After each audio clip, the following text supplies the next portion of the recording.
1 metre നീളം വരും വീട്. ഏറ്റവും വലിയ ടൈപ്പ് 8 ജാതിന്ന് കണ്ടാണ്. അതിൽ ഏറ്റവും വലിയ ലെതർ ബാഗ് കാറ് കടലിൽ കയറി വന്ന അങ്ങനെ അതുപോലെ ഇത്രയും വലുപ്പമുണ്ട്. അതേതാ? അത് രണ്ടും തന്നെ. അത് ഇത് രണ്ടും വലിയ വീട്ടില്ലേ?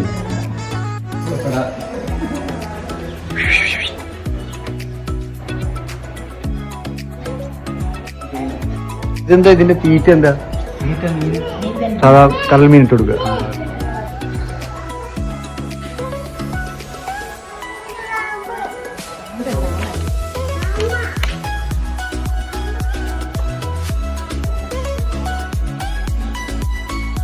നമ്മളോടൊപ്പം ഇവിടുത്തെ കെയർടേക്കർ സുരേഷ് ബാബു സാറുണ്ട്. സാർ നമുക്ക് ഇതിനെ കുറിച്ച് ചെറുതായിട്ടൊരു എക്സ്പ്ലനേഷൻ തരും. ഇതെന്തായിരുന്നു സാർ? സാർ ഇന്ന് പ്രസിഡന്റ് ആണല്ലേ? സോറി, പ്രസിഡന്റ് ആണ് ഈ അമവർത്തി കേന്ദ്രത്തിന്റെ. ഇതെന്താണ് ശരിക്കും? കീഴ്ത്താടി. ഒന്നാ കിട്ടിയിട്ടുള്ളൂ. ഇത് ഇവിടെ ചത്തെടുത്തതാണ് 2002 ചത്തെടുത്തിട്ട്. അപ്പൊ ഇതോ? ഇതിന്റെ ബാക്കി ഇതെല്ലാം ഒറ്റ ഇവിടെ എടുത്തുള്ളൂ. എല്ലാം ഇതിന്റെ അതിന്റെ തലയോട്ടി, ഇതിന്റെ തലയോട്ടി. കശേരുക്കൾ, അത് ഇതിന്റെ ബാക്കി ഭാഗം. ഓക്കെ.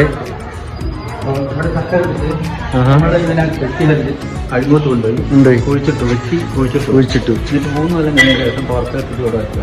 3 വർഷത്തിന് ശേഷം എടുത്തിട്ട് സ്കളെടുത്ത് വെച്ച് എണ്ണ ഭയങ്കര.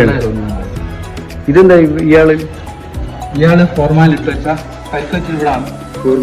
പരിക്കറ്റ് ഇവിടെ എടുക്കുന്നത്. കുറെ കാലം ഇവിടെ ചികിത്സ കഴിഞ്ഞ് പിന്നെ ചത്തുപോയി.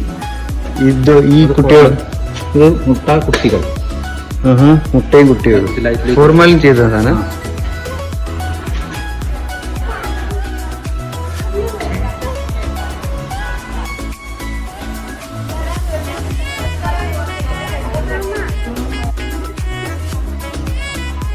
കടലാമന്റെ മുട്ട ഉണ്ടല്ലോ, മുട്ടയും ആ കുട്ടികൾ വിരിഞ്ഞു പോകുന്ന രംഗം കിട്ടാണ്. അങ്ങനെ കിട്ടാറുണ്ടോ? കാണാറുണ്ടോ ആരെങ്കിലും? ഇത് നമ്മൾ അതിന്റെ ഏരിയ തോന്നുന്നു. ഈ കൊളായിപ്പാലം ബീച്ച്. അതിനെന്താ പറയാ? ഇതിനെ ഈ ആമ അവിടെ വരെ ഈ ആമകൾ അഴിമുഖം വരെ മണ്ണില്ലാത്തതിന്റെ പേരിൽ മണ്ണിങ്ങനെ നശിച്ച ആളുകൾ എടുത്തോണ്ടോന്നും കാണും. അല്ലെങ്കിൽ പുലിമുട്ടിട്ട്. അപ്പൊ ഈ സൈഡ് ഇല്ലാത്തോണ്ട് മണ്ണ് കയറുന്നില്ലല്ലേ? മണ്ണ് മുഴുവൻ ഒഴുകിപ്പോയിട്ട് ആമകൾ അത്ര വരുന്നില്ല, പഴയതുപോലെ വരുന്നില്ലല്ലേ? ഒരു ഇതില് മുട്ടയുടെ ഒരു സീസണിൽ എത്ര മുട്ടയുടെ ഒരു ആമ എത്ര വന്ന് മുട്ടയോട് അറിവില്ലല്ലേ?